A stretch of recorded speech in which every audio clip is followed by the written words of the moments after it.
Setelah kedatangan orang Sahul ke Indonesia, ditenggarai sekitar 5.000 tahun sampai dengan 3.000 tahun sebelum Masehi, terjadi lagi migrasi orang-orang berkulit hitam dari Afrika ke kawasan Asia Tenggara hingga ke Australia, serta kawasan sekitarnya. Dari sisi jumlah, migrasi kali ini diyakini terjadi dalam skala besar dan bertahap dari waktu ke waktu, baik itu melalui jalur darat maupun melalui jalur laut. Perjalanan melalui laut ini sangatlah memungkinkan, karena berdasarkan penelitian pada artefak-artefak Afrika, para ilmuwan mempercayai bahwa orang Afrika telah menguasai ilmu bahari sejak ribuan tahun yang lalu. Pada era migrasi kedua ini, berdasarkan hasil pemetaan dari NASA dan teori dari para ilmuwan dunia, kondisi geografis Indonesia sudah mendekati seperti kondisi geografis yang ada saat ini. Saat itu permukaan air laut sudah meninggi, hingga menyebabkan sebagian besar dari paparan Sunda dan paparan Sahul sudah berada di bawah air laut. Jarak antara pulau pun sudah mulai terbentang jauh, dengan kondisi selat-selat yang sudah mulai dalam. Apa yang menyebabkan migrasi kedua ini terjadi, dan mengapa terjadi dalam skala yang lebih besar? Berdasarkan lini masa sejarah, ada dua analisa atau teori yang dianggap paling memungkinkan sebagai penyebab perpindahan yang terjadi dalam skala besar ini. Pertama, pada periode tersebut, diasumsikan telah terjadi pemanasan global yang mengakibatkan cairnya sebagian besar kawasan es di daerah kutub bumi. Kondisi ini mengakibatkan suhu udara di benua Afrika mengalami peningkatan yang cukup signifikan, dan membuat daerah-daerah hijau di Afrika berubah menjadi tandus, dan tidak lagi ideal untuk dihuni oleh manusia. Hal ini telah terbukti dengan ditemukannya jejak-jejak kehidupan, baik flora maupun fauna, yang terkubur di bawah gurun pasir dan kawasan tandus Afrika. Kedua, akibat dari peperangan antar suku, atau akibat dari penindasan yang dilakukan oleh kerajaan kuno di Ethiopia, atau kerajaan kuno di Mesir. Seperti halnya yang dilakukan oleh kelompok orang Sahul, migrasi melalui darat dimulai dari kawasan selatan dan pesisir timur Afrika, menyeberang ke timur tengah melewati daerah Yaman dan Oman. Lalu mereka menyeberang ke Asia, melewati daerah Pakistan, India, Myanmar, semenanjung Malaysia, lalu kemudian menyebar ke berbagai daerah di Indonesia, hingga ke Filipina, dan kawasan Australia. Sementara bagi mereka yang melalui jalur laut, perjalanan ditempuh melalui daerah pesisir Laut Timur Tengah melewati perairan India, menuju Maladewa dan atau Sri Lanka, Kepulauan Andaman, Myanmar dan atau Sumatera, lalu kemudian menyebar ke kawasan-kawasan lain di Indonesia. Mereka inilah kaum yang dulu disebut dengan ras Negrito, atau sekarang disebut dengan orang Melanesoid, atau orang Melanesia. Sebagai pengingat, kami sangat-sangat menganjurkan agar kita tidak lagi menulis atau menyebut ras Negrito, karena kata ini bermakna unsur yang sangat merendahkan martabat sesama manusia. Dalam sejarahnya, kata Melanesia yang berarti orang hitam yang mendiami pulau-pulau besar, sebenarnya tidak merujuk pada sebuah ras atau kelompok orang tertentu. Seperti halnya Polinesia dan Mikronesia, kata Melanesia sebenarnya lebih merujuk pada pengelompokan manusia secara geografi. Namun entah mengapa, terlepas benar atau tidaknya, saat ini penggunaan kata tersebut juga dikaitkan dengan pengelompokan sebuah ras. Ciri-ciri umum dari orang Melanesia murni antara lain, berkulit hitam, berambut hitam keriting kecil, atau ikal, berperawakan kecil sampai dengan sedang, hidung berukuran sedang, dengan kelopak hidung sedang dan atau besar. Leluhur awal orang Melanesia tinggal secara berkelompok, dengan anggota berdasarkan kekerabatan, baik dari sisi ayah maupun dari sisi ibu. Mereka masih menggunakan kayu dan batu-batuan kasar sebagai alat perkakas mereka. Secara mayoritas kelompok-kelompok awal ini mendiami gua-gua alam, atau tinggal dalam hunian-hunian sederhana di alam terbuka, dan juga ada yang membuat hunian di pepohonan tinggi. Mereka adalah kaum pemburu yang sangat handal, baik itu hewan darat maupun untuk hewan air.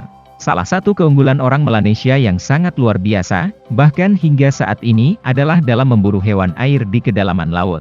Kelebihan jauh di atas rata-rata manusia biasa inilah yang membuat suku-suku lain dan bangsa Eropa, sangat mengandalkan orang Melanesia untuk mengambil kekayaan laut alami, seperti tripang dan mutiara. Selama beratus-ratus tahun, dunia mempercayai bahwa orang Melanesia adalah kelompok orang-orang nomaden murni, berlatar belakang kebudayaan yang sama. Namun berdasarkan bukti-bukti sejarah baru, ternyata tidak sedikit pula dari orang-orang Melanesia yang telah mengenal teknik bercocok tanam, berternak, dan menempati hunian tetap sederhana.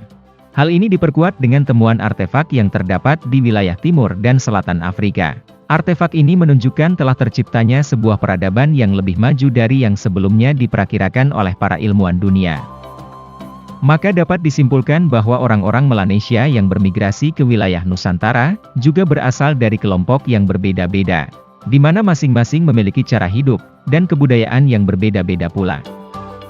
Di sisi lain, mereka ini jugalah yang diyakini sebagai kaum awal pembawa kebudayaan megalitik dalam bentuk batuan kasar yang belum diperhalus, ataupun dipahat. Hal ini merujuk pada jejak peninggalan megalitik dalam bentuk struktur batu bersusun sederhana, atau menhir batu, atau berbagai macam perkakas batu lainnya, yang tersebar di rute migrasi mereka. Dimulai dari sekitar Ethiopia, Yaman, India, Bangladesh, Myanmar, Thailand, dan semenanjung Malaysia. Di Indonesia, peninggalan megalitik mereka juga tersebar hampir di seluruh Nusantara, dari mulai Sumatera hingga Papua.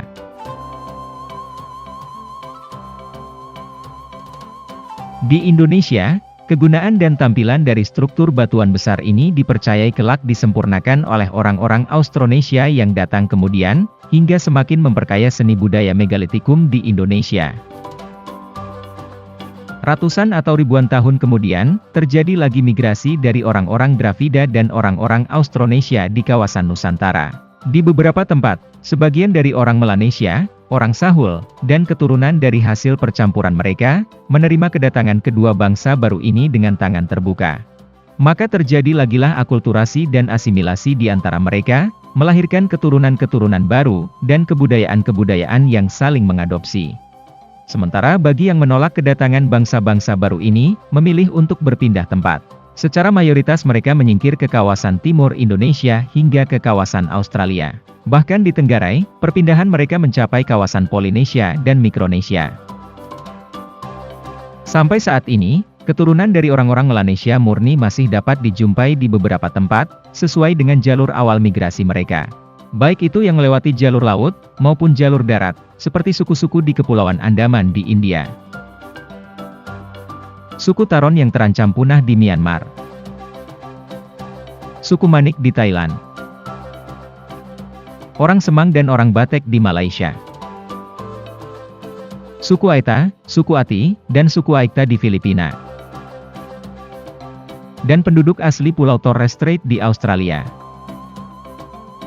Sementara di Indonesia, salah satu suku yang diduga masih berdarah Melanesia murni, adalah suku Tapiro di Papua. Sedangkan sebagian besar suku-suku yang berada di kawasan timur Indonesia, diyakini sebagai hasil keturunan orang Melanesia yang telah bercampur dengan orang Sahul dan atau orang Austronesia, atau suku-suku lain, atau bangsa lain seperti India, Cina, Eropa, dan lain sebagainya, yang datang silih berganti. Maka tidaklah mengherankan jika Indonesia dijuluki sebagai rumah terbesar bagi orang Melanesia. Demikianlah pembahasan singkat dari keberadaan orang Melanesia di Indonesia, atau video bagian kedua dari serial video pembahasan leluhur Nusantara. Salah satu leluhur awal bangsa Indonesia yang telah menjadikan bangsa Indonesia sebagai bangsa yang beragam, namun tetap satu. Karena sejatinya, kita semua bersaudara.